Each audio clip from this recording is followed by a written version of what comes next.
Hello little lambs, today I've got a story all about a dragon. It's called Marmaduke, the very different dragon. Marmaduke was different.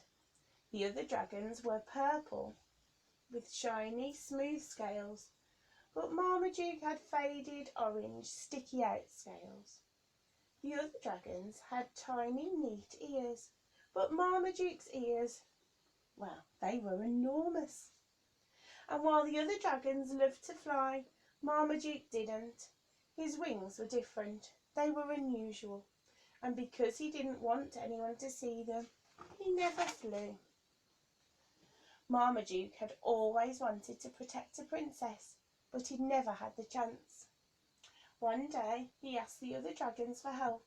"You?" they laughed. "Protect a princess? Marmaduke, you don't even fly.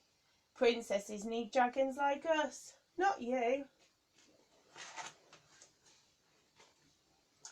Marmaduke wandered sadly through the woods.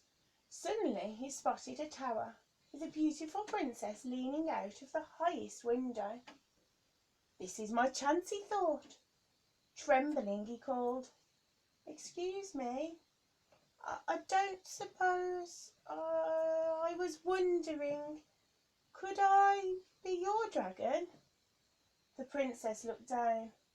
"You're not a proper dragon," she said. "You're not even the right colour. My daddy's getting me a purple dragon, a real dragon to keep me safe." Poor Marmaduke. He turned and he ran as fast as he could all the way to his cave, where he curled up in his bed.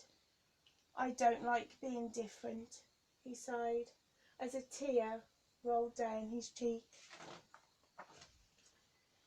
But a long way away, someone else was being different too. Princess Meg. The other princesses were quiet with pretty dresses and neat hair, but Meg was loud and crazy. She wore a crazy dress and had very messy hair. And while the other princesses sat calmly in their chairs, Meg loved to dance in the most un-princess-like way. None of the dragons wanted to protect Meg, but she didn't mind.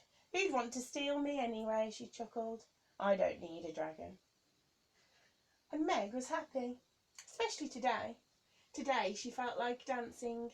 She discoed across the drawbridge, she leapt over logs, and she twisted through tall trees and danced away until dusk. But Meg was having too much fun, and as she boogied through the bushes, she realised she was lost. Deep in the woods, in the dark, all alone. "Help!" she cried. "Please help!" But she was so far away that no one could hear her. Or could they? Because a long way away there was someone with enormous ears, someone who had heard her. It was Marmaduke. He leapt out of his cave and galloped through the trees, dashed across the rocks and hurtled around the bushes. "I've come to rescue you," he said proudly. "Oh, thank you," said Meg. Meg leapt on Marmaduke's back, ready to fly.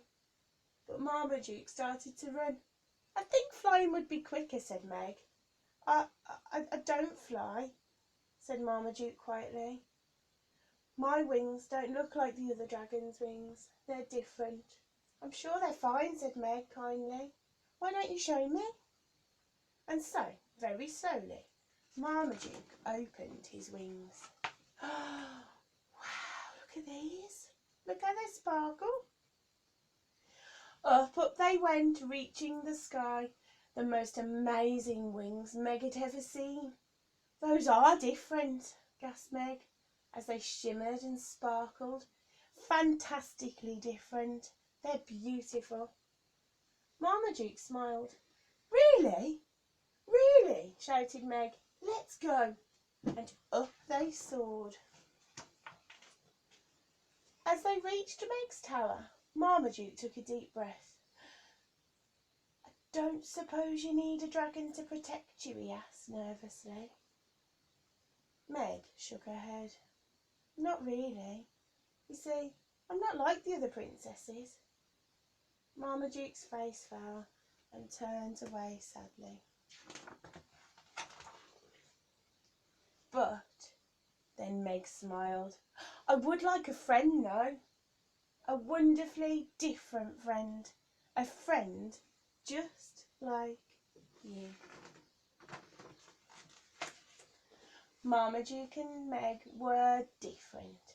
Fantastically, brilliantly, happily different. And together they watched the other dragons shaking their head. Really, they're having too much fun, they grumbled. They're far too happy. I wish, they muttered. I wish I could be different.